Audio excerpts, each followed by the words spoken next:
ಎಲ್ಲರಿಗೂ ನಮಸ್ಕಾರ. ಆಟೋಕ್ಯಾಡ್ ತಂತ್ರಾಂಶದ ಬಗ್ಗೆ ಪರಿಚಯ ಮಾಡಿಕೊಡುವ ಈ ಶೈಕ್ಷಣಿಕ ಸರಣಿ ಕಾರ್ಯಕ್ರಮಕ್ಕೆ ತಮಗೆಲ್ಲ ಸ್ವಾಗತ. ನನ್ನ ಹೆಸರು ವಿಶ್ವನಾಥ್. ನಾನು ನಿಮಗೆ ಆಟೋಕ್ಯಾಡ್ ತಂತ್ರಾಂಶವನ್ನು ಹೇಗೆ ಬಳಸುವುದು ಅನ್ನೋದ್ರ ಬಗ್ಗೆ ಹಲವು ಭಾಗಗಳಲ್ಲಿ ತಿಳಿಸ್ಕೊಡ್ತಾ ಹೋಗ್ತೇನೆ. ಮೊದಲ ಕೆಲವು ಭಾಗಗಳಲ್ಲಿ ನಿಮಗೆ ಇದರ ಯೂಸರ್ ಇಂಟರ್ಫೇಸ್ ಮತ್ತು ಇದರ ಹಲವಾರು ಕಮಾಂಡ್ಗಳ ಬಳಕೆ ಬಗ್ಗೆ ತಿಳಿಸ್ಕೊಡ್ತಾ ಹೋಗ್ತೇನೆ. ನಂತರದ ಭಾಗದಲ್ಲಿ ಅಥವಾ ಸಂಚಿಕೆಗಳಲ್ಲಿ ಯಾವ ಕಮಾಂಡ್ನ ಯಾವಾಗ ಉಪಯೋಗಿಸಬೇಕು ಮತ್ತು ಯಾವ ಸಂದರ್ಭದಲ್ಲಿ ಹೆಚ್ಚು ಪರಿಣಾಮಕಾರಿಯಾಗಿ ಯಾವ ಕಮಾಂಡ್ ವರ್ತಿಸುತ್ತೆ ಅನ್ನೋದನ್ನ ನಿಮಗೆ ತಿಳಿಸ್ಕೊಡ್ತಾ ಹೋಗ್ತೇನೆ. ಇವತ್ತಿನ ಸಂಚಿಕೆಯಲ್ಲಿ ನಾನು ನಿಮಗೆ ಯೂಸರ್ ಇಂಟರ್ಫೇಸ್ನ ಬಗ್ಗೆ ತಿಳಿಸ್ಕೊಡ್ತೇನೆ. ಯೂಸರ್ ಇಂಟರ್ಫೇಸ್ ಅಂತಂದ್ರೆ ನೀವು ಆಟೋಕ್ಯಾಡ್ ತಂತ್ರಾಂಶವನ್ನ ತೆರೆದಾಗ ನಿಮ್ಮ ಕಂಪ್ಯೂಟರ್ ಪರದೆ ಮೇಲೆ ಏನು ಕಾಣ್ತದೆ, ಇವಾಗ ನೀವೇನು ನಿಮ್ಮ ಕಂಪ್ಯೂಟರ್ ಪರದೆ ಮೇಲೆ ನೋಡ್ತಾ ಇದ್ದೀರಿ, ಅದು ಯೂಸರ್ ಇಂಟರ್ಫೇಸ್. ಈ ಯೂಸರ್ ಇಂಟರ್ಫೇಸ್ ಮುಖಾಂತರವೇ ನೀವು ಆಟೋಕ್ಯಾಡ್ ತಂತ್ರಾಂಶದ ಜೊತೆಗೆ ವ್ಯವಹರಿಸೋದು. ನೀವು ಇಲ್ಲಿ ಏನು ಎಂಟರ್ ಮಾಡ್ತೀರಿ ಅಥವಾ ಏನು ಕಮಾಂಡ್ ಅನ್ನ ಎಂಟರ್ ಮಾಡ್ತೀರಿ, ಈ ಕಮಾಂಡ್ಗೆ ತಕ್ಕನಾಗಿ ಆಟೋಕ್ಯಾಡ್ ವರ್ತಿಸ್ತಾ ಹೋಗ್ತದೆ. ಈ ಯೂಸರ್ ಇಂಟರ್ಫೇಸ್ ನಲ್ಲೇ ಹಲವು ಭಾಗಗಳಿದೆ. ಅಂದ್ರೆ ನಿಮ್ಮ ಇದರಲ್ಲಿ ಮುಖ್ಯವಾಗಿ ಕಾಣುವಂಥದ್ದು ಅಂತಂದ್ರೆ ಈ ಡ್ರಾಯಿಂಗ್ ಸ್ಪೇಸ್ ಅಂತಂದ್ರೆ ಇಲ್ಲಿ ಭಾಗ ಮಧ್ಯದಲ್ಲಿ ಕಂಪ್ಯೂಟರ್ ಪರದೆ ಮಧ್ಯದಲ್ಲಿ ಏನಿದೆ ಇದು ಡ್ರಾಯಿಂಗ್ ಸ್ಪೇಸ್. ಇಲ್ಲಿ ನೀವು ಡ್ರಾಯಿಂಗ್ ಅನ್ನ ಮಾಡೋದು. ಇದು ಬಿಟ್ರೆ ನಿಮಗೆ ಅಪ್ಲಿಕೇಶನ್ ಬಟನ್ ಅಂತ ಇರ್ತದೆ. ಇಲ್ಲಿ ಈ ಅಪ್ಲಿಕೇಶನ್ ಬಟನ್ ಅಲ್ಲಿ ಯಾವುದೇ ತಂತ್ರಾಂಶದಲ್ಲಿ ಇರೋ ಹಾಗೆ ಸಾಮಾನ್ಯವಾಗಿ ಇರುವಂತ ಕಮಾಂಡ್ಗಳು, ಅಂದ್ರೆ ಒಂದು ಹೊಸ ಫೈಲ್ ಅಥವಾ ಕಡತವನ್ನ ತೆರೆಯೋದಿರ್ಬೋದು, ಈಗಾಗಲೇ ಇರುವಂತ ಕಡತಗಳನ್ನ ತೆಗೆಯೋದಿರ್ಬೋದು, ಸೇವ್ ಮಾಡೋದಿರ್ಬೋದು, ಅಂದ್ರೆ ಕಡತದಲ್ಲಿ ಅಥವಾ ಫೈಲ್ನಲ್ಲಿ ಏನಾದ್ರು ಬದಲಾವಣೆ ಮಾಡಿದ್ದಲ್ಲಿ ಅದನ್ನ ಉಳಿಸೋದಿರ್ಬೋದು, ಆಟೋಕ್ಯಾಡ್ನ DWG ಫಾರ್ಮ್ಯಾಟ್ ಫೈಲ್ಗಳನ್ನ ಇತರೆ ಫಾರ್ಮ್ಯಾಟಿಗೆ ಅಥವಾ ನಿಮ್ಮ ಕಡತವನ್ನ ಬೇರೆ ಹೆಸರಿನಲ್ಲಿ ಏನಾದ್ರು ಸೇವ್ ಮಾಡಬೇಕಿದ್ದಲ್ಲಿ ಸೇವ್ ಆಸ್ ಕಮಾಂಡ್ನ ಉಪಯೋಗಿಸ್ಕೋಬಹುದು. ಎಕ್ಸ್ಪೋರ್ಟ್ ಅಂತಂದ್ರೆ ಆಟೋಕ್ಯಾಡ್ನ DWG ಫಾರ್ಮ್ಯಾಟ್ ಫೈಲ್ಗಳನ್ನ ಬೇರೆ ಫಾರ್ಮ್ಯಾಟ್ನಲ್ಲಿ ಸೇವ್ ಮಾಡಬೇಕಿದ್ದಲ್ಲಿ ಅಥವಾ ಅದನ್ನ ಎಕ್ಸ್ಪೋರ್ಟ್ ಮಾಡಲಿಕ್ಕೆ ಅಥವಾ ಅದರಲ್ಲಿ ಸೇವ್ ಮಾಡಲಿಕ್ಕೆ ಉಪಯೋಗಿಸ್ಕೋಬಹುದು ಎಕ್ಸ್ಪೋರ್ಟ್ ಕಮಾಂಡ್ನ. ಪ್ರಿಂಟ್ ಅನ್ನೋದು ನೀವು ಹೆಸರು ಹೇಳುವಾಗ ನಿಮ್ಮ ಡ್ರಾಯಿಂಗ್ ಅನ್ನ ಪೂರ್ತಿಗೊಳಿಸಿದ ನಂತರ ಅದನ್ನ ಪೇಪರ್ ಮೇಲೆ ಪ್ರಿಂಟ್ ಮಾಡಲಿಕ್ಕೆ ಉಪಯೋಗಿಸಬಹುದು. ಪೇಪರ್ ಅಷ್ಟೇ ಅಲ್ಲ, ಡಿಜಿಟಲ್ ಪ್ರಿಂಟ್ಸ್ ಅಂದ್ರೆ ವರ್ಚುವಲ್ ಪ್ರಿಂಟ್ ಅಂತ ನಾವೇನ್ ಕರಿತೀವಿ, ಕಂಪ್ಯೂಟರ್ ನಲ್ಲೇನೆ ಪ್ರಿಂಟ್ ಹೇಗೆ ಬರುತ್ತೆ ಅಂತ ನೋಡ್ಕೋಬಹುದು. ಮತ್ತು ಪಬ್ಲಿಷ್ ಬಂದು ಅಂತರ್ಜಾಲಕ್ಕೆ ನಿಮ್ಮ ಡ್ರಾಯಿಂಗ್ ಅನ್ನ ಪಬ್ಲಿಷ್ ಮಾಡಬೇಕಿದ್ದಲ್ಲಿ ಅದನ್ನ ಉಪಯೋಗಿಸಬಹುದು.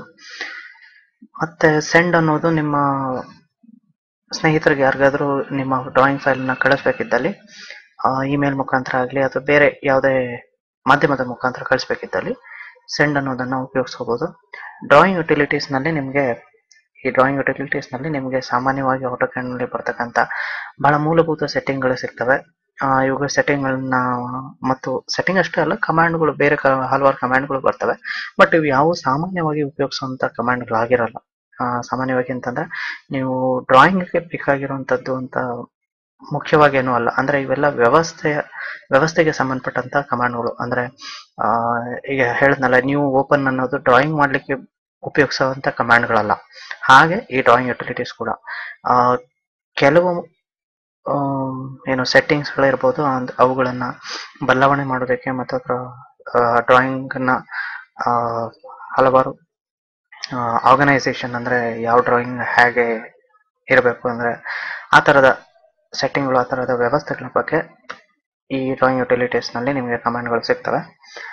ಇಲ್ಲಿ ವಾಲ್ಡ್ ಸರ್ವರ್ ಅಂತ ಕಾಣ್ತದೆ. ವಾಲ್ಡ್ ಸರ್ವರ್ ಬಂದು ನಿಮ್ಮ ಕಂಪ್ಯೂಟರ್ ಒಂದು ನೆಟ್ವರ್ಕ್ ನಲ್ಲಿ ಇತ್ತು ಅಂತಂದ್ರೆ, ಒಂದು ಜಾಲದಲ್ಲಿ ಇತ್ತು ಅಂದ್ರೆ, ಉದಾಹರಣೆ ಕೊಡೋದಾದ್ರೆ ಒಂದು ಆಫೀಸಲ್ಲಿ ಒಂದು 5-6 ಕಂಪ್ಯೂಟರ್ ಒಂದು ಜಾಲದಲ್ಲಿ ಇತ್ತು ಅಂತಂದ್ರೆ ಸಾಮಾನ್ಯವಾಗಿ ಏನಾಗ್ತದೆ ಅಂದ್ರೆ, ನೀವು ಒಂದು ಡ್ರಾಯಿಂಗ್ ಅನ್ನ ಹಲವಾರು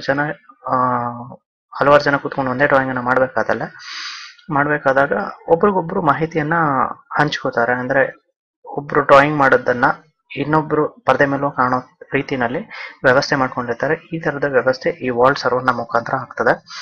ವಾಲ್ಡ್ ಸರ್ವರ್ ಕೂಡ ಆಟೋಕ್ಯಾಡ್ ತಂತ್ರಾಂಶವನ್ನು ಮಾಡಿದ ಕಂಪ್ನಿಯಿಂದಾನೇ ಮಾಡಲ್ಪಟ್ಟಿರುವಂತದ್ದು. ಇದು ಆಟೋಕ್ಯಾಡ್ ನಲ್ಲಿ ಕೂಡ ಅಳವಡಿಸಿದ್ದಾರೆ ಅವರೇ. ಬಟ್ ಇದು ವಾಲ್ಟ್ ಅನ್ನೋದು ಒಂದು ಪ್ರತ್ಯೇಕ ಸಾಫ್ಟ್ವೇರ್ ಆಗಿದೆ. ಇದನ್ನ ನೀವು ಉಪಯೋಗಿಸ್ಬೇಕು ಅಂತಂದ್ರೆ ಆಟೋಕ್ಯಾಡ್ ಅಲ್ಲದೆ ಪ್ರತ್ಯೇಕವಾದಂತ ಒಂದು ಲೈಸೆನ್ಸ್ ಅನ್ನ ಪಡ್ಕೋಬೇಕಾಗ್ತದೆ. ಕೊನೆಗೆ ನೀವು ಕ್ಲೋಸ್ ಅಂತ ಕಾಣ್ತೀವಿ. ಕ್ಲೋಸ್ ಅಂತಂದ್ರೆ ನೀವು ಈಗಾಗಲೇ ತೆರ್ಕೊಂಡಿರುವಂತ ಡ್ರಾಯಿಂಗ್ ಗಳನ್ನ ಮುಚ್ಚಲಿಕ್ಕೆ ಅಥವಾ ಕ್ಲೋಸ್ ಮಾಡ್ಲಿಕ್ಕೆ ಉಪಯೋಗಿಸ್ಕೋಬಹುದು. ಮತ್ತು ಇವಾಗ ನಾವಿಲ್ಲೇನು ಕಮಾಂಡ್ಗಳು ನೋಡಿದ್ವಲ್ಲ ಅಪ್ಲಿಕೇಶನ್ ಬಟನ್ ಅಲ್ಲಿ, ಅದೇ ಕಮಾಂಡ್ಗಳನ್ನ ನೀವು ಇಲ್ಲಿ ಕೂಡ ಕಾಣಬಹುದು. ಇದನ್ನ ಕ್ವಿಕ್ ಆಕ್ಸೆಸ್ ಟೂಲ್ ಬಾರ್ ಅಂತ ಕರೀತೇವೆ. ಕ್ವಿಕ್ ಆಕ್ಸೆಸ್ ಟೂಲ್ ಬಾರ್ ನಲ್ಲಿ ಏನಂದ್ರೆ ಅಪ್ಲಿಕೇಶನ್ ಬಟನ್ ಅಲ್ಲಿ ಕಂಡಂತ ಕಮಾಂಡ್ಗಳನ್ನ ಇನ್ನೂ ಹೆಚ್ಚು ಪರಿಣಾಮಕಾರಿ ಅನ್ನೋದಕ್ಕಿಂತಲೂ ಹೆಚ್ಚು ಬೇಗ ಪಡ್ಕೊಳ್ಳಿಕ್ಕೆ ಉಪಯೋಗಿಸ್ಕೋಬಹುದು. ಮತ್ತು ಅವುಗಳನ್ನ ಏನಂತೀರಿ, ಹೇಗೆ ಬೇಕೋ ನಿಮಗೆ ವ್ಯವಸ್ಥೆ ಮಾಡ್ಕೋಬಹುದು. ಅಂದ್ರೆ ನನಗೆ ಯಾವ್ದಾದ್ರು ಕಮಾಂಡ್ ಬೇಡ ಅನ್ನೋದಾದ್ರೆ ಅವುಗಳನ್ನ ತೆಗೆದು ಹಾಕೋಬಹುದು, ಅಥವಾ ಹೊಸದಾಗಿ ಯಾವ್ದಾದ್ರು ಕಮಾಂಡ್ ಬೇಕು ಅಂತಂದ್ರೆ ಹಾಕೊಳ್ಳೋದು, ಸೇರಿಸ್ಕೋಬಹುದು. ನೋಡಿ ಇಲ್ಲಿದೆಯಲ್ಲ, ಇಲ್ಲಿ ನಿಮಗೆ ಯಾವ ಕಮಾಂಡ್ ಬೇಕು ಯಾವ ಕಮಾಂಡ್ ಬೇಡ ಅನ್ನೋದನ್ನ ಆಯ್ಕೆ ಮಾಡ್ಕೋಬಹುದು. ಇದ್ರ ಬಗ್ಗೆ ಎಲ್ಲ ವಿವರವಾಗಿ ನಾನು ತಿಳಿಸ್ಕೊಡ್ತಾ ಹೋಗ್ತಾನೆ. ಓಕೆ, ಈಗ ಇನ್ಫಾರ್ಮೇಶನ್ ಸೆಂಟರ್ ಅಂತ ನಾವು ನೋಡ್ತಾ ಇದ್ವಿ. ಇನ್ಫಾರ್ಮೇಶನ್ ಸೆಂಟರ್ ನಲ್ಲಿ ನಿಮ್ಗೆ ಯಾವ್ದಾದ್ರು ಕಮಾಂಡ್ ನ ಬಗ್ಗೆ ಮಾಹಿತಿ ಬೇಕಿದ್ದಲ್ಲಿ ಆ ಕಮಾಂಡ್ ನ, ಅಥವಾ ಕಮಾಂಡ್ ಅಂತಂದ್ರೆ ಒಂದೇ ಅಲ್ಲ, ಯಾವುದೇ ಒಂದು ಟಾಪಿಕ್ ನ ಬಗ್ಗೆ ತಿಳ್ಕೊಬೇಕಾಗಿದ್ದಲ್ಲಿ ಅದನ್ನ ಟೈಪ್ ಮಾಡಿ ನೀವು ಎಂಟರ್ ಕೀ ಪ್ರೆಸ್ ಮಾಡಿದ್ರೆ ಅದಕ್ಕೆ ಸಂಬಂಧಪಟ್ಟಂತ ಎಲ್ಲ ಟಾಪಿಕ್ ಗಳನ್ನ ಆಟೋಕ್ಯಾಡ್ ತೋರಿಸ್ತದೆ. ಹೀಗೆ ತೋರಿಸ್ತಾ ಹೋಗ್ತದೆ. ನಿಮಗೆ ಯಾವ ಟಾಪಿಕ್ ಬೇಕೋ ಅದ್ರ ಮೇಲೆ ಕ್ಲಿಕ್ ಮಾಡಿದ್ರೆ ನಿಮಗೆ ಆ ಟಾಪಿಕ್ ನ ಬಗ್ಗೆ ಹೆಲ್ಪ್ ಓಪನ್ ಆಗ್ತದೆ. ಈ ರೀತಿಯಾದಂತ ಹಲವಾರು ಕಮಾಂಡ್ಗಳು ನಿಮಗೆ ಅಂದ್ರೆ ಹೆಲ್ಪ್ಗೆ ಸಂಬಂಧಪಟ್ಟಂತ, ಅಂದ್ರೆ ಯಾವ್ದಾರ ಕಮಾಂಡ್ ಬಗ್ಗೆ ಮಾಹಿತಿ ಬೇಕಾಗಿದ್ದಲ್ಲಿ ಅವುಗಳನ್ನ ಇಲ್ಲಿ ಟೈಪ್ ಮಾಡಿ ಅದ್ರ ಬಗ್ಗೆ ವಿಷಯವನ್ನ ತಿಳ್ಕೊಬಹುದು. ನಂತರದಲ್ಲಿ ಇವಾಗ ನಾವು ಡ್ರಾಯಿಂಗ್ ನ ಆಟೋಕ್ಯಾಡ್ ನ ಮುಖ್ಯ ಭಾಗ, ಇನ್ನೊಂದು ಮುಖ್ಯ ಭಾಗ ಏನಂತಂದ್ರೆ ನೀವು ಡ್ರಾಯಿಂಗ್ ಮಾಡ್ಲಿಕ್ಕೆ ಬೇಕಾಗಿರುವಂತ ಕಮಾಂಡ್ಗಳು ಸಿಗುವಂತ ಜಾಗ, ಆ ಭಾಗವನ್ನ ನೋಡೋಣ. ಈ ಬಿಳಿ ಭಾಗವನ್ನ ರಿಬ್ಬನ್ ಅಂತ ಕರಿತೇವೆ. ಈ ರಿಬ್ಬನ್ ನಲ್ಲಿ ನಿಮಗೆ ಆಟೋಕ್ಯಾಡ್ ನ ಹಲವಾರು ಕಮಾಂಡ್ಗಳು ಸಿಗ್ತವೆ. ಈ ರಿಬ್ಬನ್ ನಲ್ಲೇನೆ ಹಲವಾರು ಭಾಗಗಳಾಗಿ ಇದು ವಿಂಗಡಿಸಿದ್ದಾರೆ. ಏನಂದ್ರೆ ಟ್ಯಾಬ್ಸ್ ಅಂತ ಕರಿತೇವೆ ಅದನ್ನ. Home tab, insert tab, annotate tab ಅಂತ ಕರಿತೇವೆ. ಈ ಹಲವಾರು ಟ್ಯಾಬ್ ಗಳಲ್ಲಿ ನಿಮಗೆ ಹಲವಾರು ತರದ ಕಮಾಂಡ್ಗಳು ಸಿಗ್ತಾ ಹೋಗ್ತದೆ. ಸಾಮಾನ್ಯವಾಗಿ ಡ್ರಾಯಿಂಗ್ ಮಾಡ್ಲಿಕ್ಕೆ ಬಳಸುವಂತ ಎಲ್ಲಾ ಕಮಾಂಡ್ಗಳು ಹೋಮ್ ಟ್ಯಾಬ್ ನಲ್ಲಿ ಸಿಗ್ತದೆ. ಮತ್ತು ಡ್ರಾಯಿಂಗ್ ಅಲ್ದೇನೆ ಬೇರೆ ತರದ ಕಮಾಂಡ್ಗಳು ಇರ್ತವೆ. ಒಂದು ಸೆಟ್ಟಿಂಗ್ ಅನ್ನ ಚೇಂಜ್ ಮಾಡ್ಲಿಕ್ಕೆ ಬೇಕಾಗಿರುವಂತದ್ದು ಇರ್ಬೋದು, ಮತ್ತು ಇನ್ನ ಬೇರೆ ಬೇರೆ ತರಹದ ಕಮಾಂಡ್ಗಳು ಬೇರೆ ಬೇರೆ ಟ್ಯಾಬ್ ನಲ್ಲಿ ಸಿಗ್ತಾ ಹೋಗ್ತದೆ. ಈಗ ಮತ್ತೆ ಡ್ರಾಯಿಂಗ್ ಅಲ್ಲೇನೆ ಡ್ರಾಯಿಂಗ್ ಅನ್ನ ಮಾಡ್ಲಿಕ್ಕೆ ಬೇಕಾಗಿರುವಂತ ಕಮಾಂಡ್ಗಳು ಏನಿದೆ, ಇವು ಹೋಮ್ ಟ್ಯಾಬ್ ಅಲ್ಲಿ ಏನ್ ನಿಮ್ಗೆ ಕಾಣ್ತಾ ಇದೆಯಲ್ಲ ಇಲ್ಲಿ ಸಿಗ್ತದೆ. ಇಲ್ಲಿ ಏನಂದ್ರೆ ಒಂದು ಟ್ಯಾಬ್ ನಲ್ಲೇನೆ ಹಲವಾರು ಪ್ಯಾನಲ್ ಗಳಂತ ಮಾಡಿರ್ತಾರೆ. ಈ ಪ್ಯಾನಲ್ ಗಳನ್ನ ನೋಡಿ ಇಲ್ಲಿ ಕಾಣ್ತಾ ಇದೆಯಲ್ಲ, draw panel, modify panel, layers panel ಅಂತ. ಹೀಗೆ ಒಂದು ಟ್ಯಾಬ್ ನಲ್ಲೇನೆ ಹಲವಾರು ಪ್ಯಾನಲ್ ಗಳು ಇರ್ತವೆ. ಈ ಪ್ಯಾನಲ್ ಗಳಲ್ಲಿ ಒಂದು ವಿಷಯಕ್ಕೆ ಸಂಬಂಧಪಟ್ಟಿರುವಂತ ಎಲ್ಲ ಕಮಾಂಡ್ಗಳು ಲಭ್ಯ ಇರ್ತದೆ. ಇವಾಗ ನೋಡಿ ಡ್ರಾ ಪ್ಯಾನಲ್ ಅಂತ ನಾವು ನೋಡ್ತಾ ಇದೀವಿ. ಡ್ರಾ ಪ್ಯಾನಲ್ ಅಲ್ಲಿ ಒಂದು ಚಿತ್ರವನ್ನು ಬಿಡಿಸ್ಲಿಕ್ಕೆ ಬೇಕಾಗಿರುವಂತ ಕಮಾಂಡ್ಗಳು ಸಿಗ್ತವೆ. ಅಂದ್ರೆ ಒಂದು ಚಿತ್ರ ಬಿಡಿಸಿದ ನಂತರ ಅದರಲ್ಲಿ ಏನಾದ್ರು ಬದಲಾವಣೆ ತರಬೇಕಿದ್ದಲ್ಲಿ ಅದಕ್ಕೆ ಬೇಕಾಗಿರುವಂತ ಕಮಾಂಡ್ಗಳು ಇಲ್ಲಿ ಸಿಗಲ್ಲ. ಅದೆಲ್ಲ ಮಾಡಿಫಿಕೇಶನ್ ಪ್ಯಾನಲ್ ಅಲ್ಲಿ ಸಿಗ್ತದೆ, ಮಾಡಿಫೈ ಪ್ಯಾನಲ್ ಅಲ್ಲಿ ಸಿಗ್ತದೆ.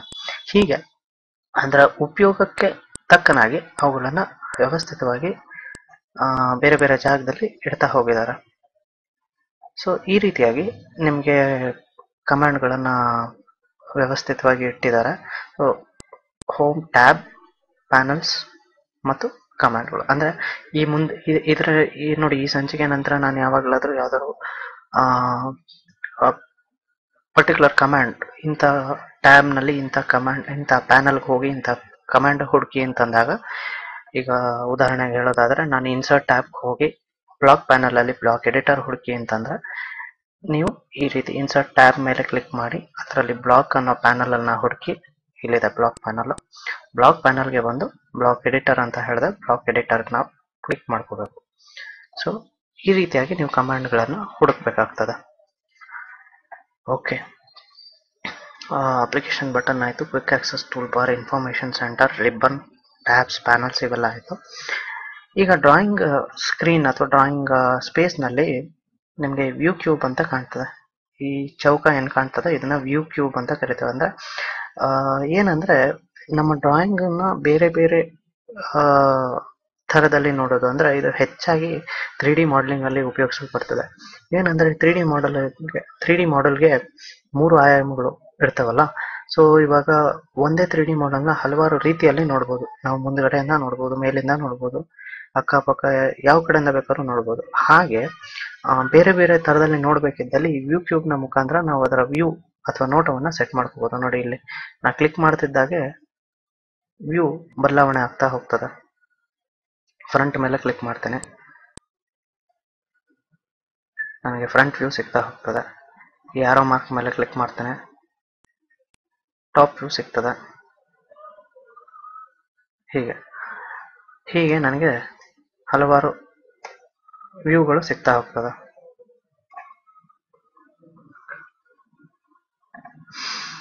ಮತ್ತು ನಿಮಗೆ ಇದೇ ವ್ಯೂ ಅಥವಾ ನೋಟವನ್ನ ಬೇರೆ ಬೇರೆ ತರದಲ್ಲಿ, ಅಂದ್ರೆ ಇವಾಗ ಪ್ಯಾನ್ ಅಂತ ಇದೆ, ಝೂಮ್ ಇದೆ. ಝೂಮ್ ಅಂತಂದ್ರೆ ನಿಮ್ಗೆ ಗೊತ್ತೇ ಇರಬೇಕು.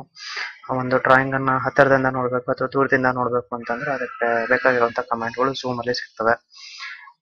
ಆರ್ಬಿಟ್ ಅಂತ ಬರ್ತದೆ. ಆರ್ಬಿಟ್ ಒಂದು 3D ಕಮಾಂಡ್ ಆಗಿರ್ತದೆ. 3D ವ್ಯೂಗಳನ್ನ ಕೊಡ್ತದೆ. ಹೀಗೆ ಹಲವಾರು ಕಮಾಂಡ್ಗಳು ಇಲ್ಲಿ ಕೂಡ ಸಿಗ್ತದೆ. ಈ ಭಾಗವನ್ನ ನ್ಯಾವಿಗೇಷನ್ ಬಾರ್ ಅಂತ ಕರಿತೇವೆ.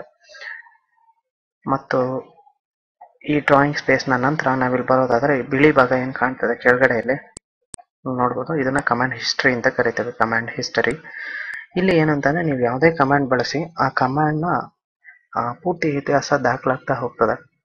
ಅಂದ್ರೆ ಯಾವ ಕಮಾಂಡ್ ಉಪಯೋಗಿಸಿದಿರಿ, ಯಾವ ಕಮಾಂಡ್ ನ ನಂತರ ಯಾವ್ದು ಉಪಯೋಗಿಸಿದಿರಿ, ಇವೆಲ್ಲ. ಮತ್ತು ಈವನ್ ಏನಂತಂದ್ರೆ ಈ ಕಮಾಂಡ್ ನ ಉಪಯೋಗಿಸಿ ಅರ್ಧದಲ್ಲೇ ನಿಲ್ಸಿದ್ರು ಕೂಡ ಅಥವಾ ಕ್ಯಾನ್ಸಲ್ ಮಾಡಿದ್ರು ಕೂಡ ಅದು ಕೂಡ ದಾಖಲಾಗಿರ್ತದೆ. ಆದ್ರಿಂದ ನೀವು ಏನೇ ತಪ್ಪು ಮಾಡಿದ್ರು ನೀವು ತುಂಬಾ ಸುಲಭವಾಗಿ ಗೊತ್ತು ಮಾಡ್ಕೋಬಹುದು ಎಲ್ಲಿ ಏನ್ ತಪ್ಪು ಮಾಡಿದೀವಿ ಅನ್ನೋದನ್ನ. ಈ ಭಾಗ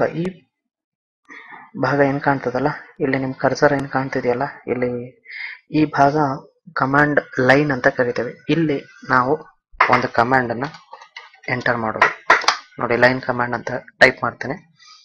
ಇಲ್ಲಿ ನಮಗೆ ಒಂದು ಪ್ರಶ್ನೆ ಕೇಳ್ತಾ ಇದೆ, ಸ್ಪೆಸಿಫೈ ಫಸ್ಟ್ ಪಾಯಿಂಟ್ ಅಂತ. ಸ್ಪೆಸಿಫೈ ಫಸ್ಟ್ ಪಾಯಿಂಟ್ ಅಂತಂದ್ರೆ ಒಂದು ಲೈನ್ ನ ಮೊದಲನೇ ಪಾಯಿಂಟ್ ಅನ್ನ, ಬಿಂದುವನ್ನ ತೋರಿಸಿ ಅಂತ ಹೇಳ್ತಾ ಇದೆ. ನಾ ಕೊಟ್ಟಿದ್ದೇನೆ. ಎರಡನೇ ಬಿಂದು ಕೇಳ್ತಾ ಇದೆ, ಪಾಯಿಂಟ್ ಅನ್ನ ಕೊಟ್ಟಿದ್ದೇನೆ. ಸೊ ಇಲ್ಲಿ ನನ್ನ ಲೈನ್ ಆಯ್ತು. ನೋಡಿ, ನಾನು ಇದನ್ನು ಬಳಸಿದ ನಂತರ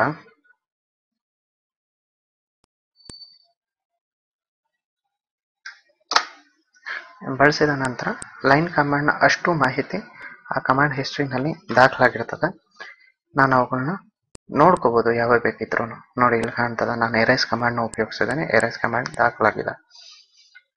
ಓಕೆ, ಇದಾದ ನಂತರ ಕೊನೆ ಭಾಗಕ್ಕೆ ಬರೋಣ. ಕೊನೆ ಭಾಗದಲ್ಲಿ ನಿಮ್ಗೆ ಇಲ್ಲಿ ಕೆಳಗಡೆ ಕಾಣ್ತಾ ಇದೆಯಲ್ಲ, ಇದನ್ನ ಸ್ಟೇಟಸ್ ಬಾರ್ ಅಂತ ಕರಿತೀವಿ. ಸ್ಟೇಟಸ್ ಬಾರ್ ನಲ್ಲಿ ಏನಂತಂದ್ರೆ ಡ್ರಾಯಿಂಗ್ ಅನ್ನ ಇನ್ನು ಹೆಚ್ಚು ಪರಿಣಾಮಕಾರಿಯಾಗಿ, ಹೆಚ್ಚು ಸುಲಭವಾಗಿ ಮಾಡ್ಲಿಕ್ಕೆ ಬೇಕಾಗಿರುವಂತ ಅವಶ್ಯಕವಾಗಿರುವಂತ ಕಮಾಂಡ್ಗಳು ಅಥವಾ ಸೆಟ್ಟಿಂಗ್ಗಳು ಸಿಗ್ತವೆ ನಿಮಗೆ. ಬಟನ್ಗಳಿವೆ.